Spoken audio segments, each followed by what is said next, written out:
The sound wasn't loud. It wasn't an explosion or a scream. It was a crack, a sharp, sickening snap of granite giving way to physics.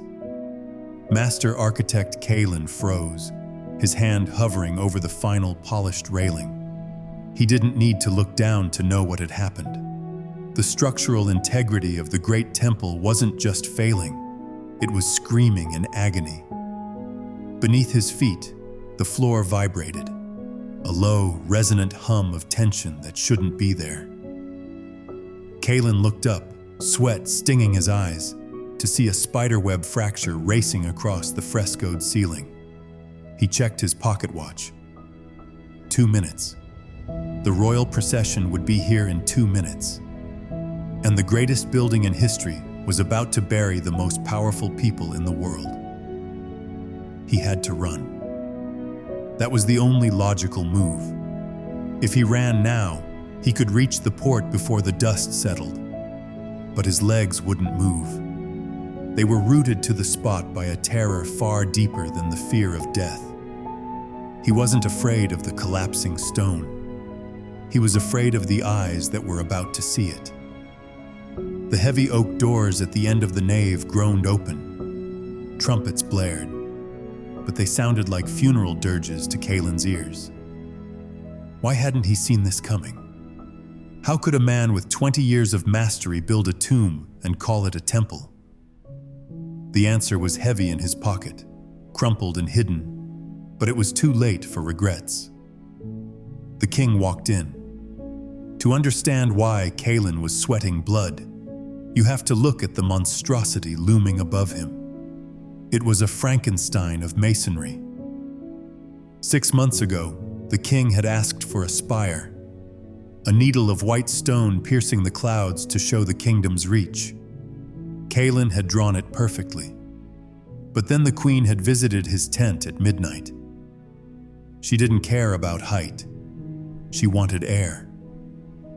She demanded a hanging garden terrace, wide and open, carved directly into the spire's midsection. Kalin knew a terrace would weaken the central support, but he looked at the queen's cold eyes and nodded. Yes, Your Grace. That was the first crack in the foundation, though no stone had been laid yet. Then came the high priest. He despised the queen's vanity. He wanted a dome. A heavy lead dome on top of a weakened, terrace-cut spire? It was suicide. But the priest whispered about heresy and excommunication. Kalin's hand shook, but he redrew the plans. Yes, Holy Father. Finally, the general arrived, smelling of horse sweat and iron. He didn't care about art. He wanted the base fortified with 10-foot thick walls, blocking the light, turning the temple into a bunker. Conflicting geometries, opposing weights, a design that fought itself. He should have thrown down his quill. Instead, he smiled a weak, terrified smile and stitched the impossible requests together. Now, the king stood in the center of the nave. The court followed. The queen, the priest, the general. They all stopped. Silence, thick and suffocating, filled the room. The building was hideous. It was a squat, armored bunker at the bottom, choking a delicate, unstable spire that bulged in the middle with a precarious garden, all crushed under a gloomy, sagging lead dome. It looked like 4 different buildings crashed into each other at high speed. A chunk of plaster detached from the ceiling and shattered near the general's boot. The general didn't flinch, but his hand went to his sword. Kalin stepped forward, his knees knocking together. He waited for the shouting. He waited for the queen to mock the lack of light, or the priest to curse the draft from the terrace. But no one spoke. They just stared at the structural abomination. The king slowly turned his gaze from the cracking ceiling to Kalin. The look wasn't anger. It was something far worse. It was pity. The king walked closer, his boots echoing on the uneven floor. The entire structure gave a groan, a sound like a dying beast. Dust drifted down like snow. "Explain," the king said. Just one word, but it carried the weight of the executioner's axe. Kalen opened his mouth, but what could he say? That he tried to make them happy? That he was afraid? Kalen stammered, pointing to the walls. "I gave the general his fortifications, and the queen her gardens, the dome for the priest." He looked around wildly, begging for validation. "I listened to everyone." The king laughed. It was a dry, humorless bark. The king shook his head. "I can fix bad stone." The king stepped right into Kalen's personal space, his voice dropping to a lethal whisper. "I am not executing you for this building."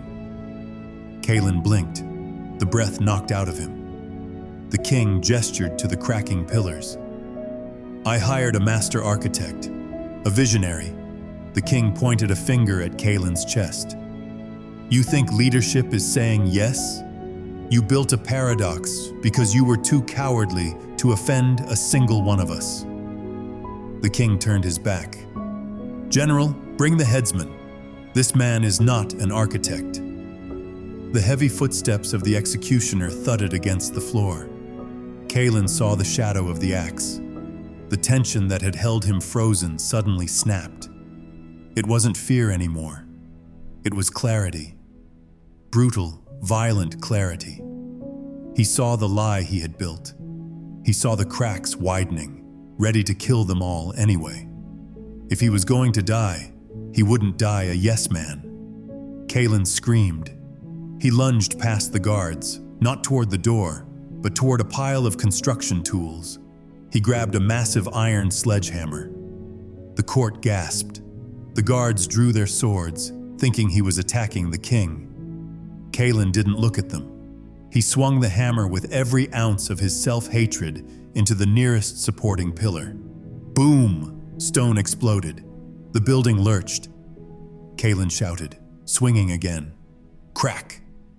He smashed the support for the heavy lead roof. The fracture in the ceiling tore open. Sunlight pierced the gloom. The queen screamed. The general tackled the king to cover him. Kalen didn't stop. He was destroying his life's work, and it felt like being born. The west wing collapsed. A cloud of debris engulfed the court, coughing and choking. As the dust settled, the monstrosity was gone. Only the sky remained above them. Kalen stood amidst the rubble, covered in white powder, holding the hammer like a scepter. He looked the king in the eye, no longer trembling. Kalen roared, his voice echoing off the remaining ruins. Silence returned. The executioner looked to the king for the signal.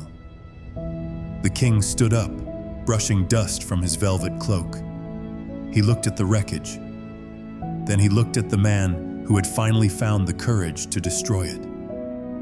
Kalen reached into his pocket and pulled out a crumpled piece of parchment, the original sketch. Simple, strong, perfect. He held it out. "This is what I should have built," Kalen said softly. The king took the paper. He looked at the sketch, then at the rubble, then at Kalen. A slow smile spread across the monarch's face. "The execution is canceled," the king announced. "But clear this mess up, Kalen." He destroyed a lie to save his soul, proving that it's better to build nothing than to build something fake. I have to ask you, if you were standing in that rubble, would you have swung the hammer or tried to save the building to protect your pride? Let me know what you would have done in the comments. And listen, don't leave this video with a cracking foundation. Show some backbone. Smash that subscribe button harder than Kalen smashed those pillars. Don't make me build a windowless dome for you to sit in. Join us, and let's build something legendary together.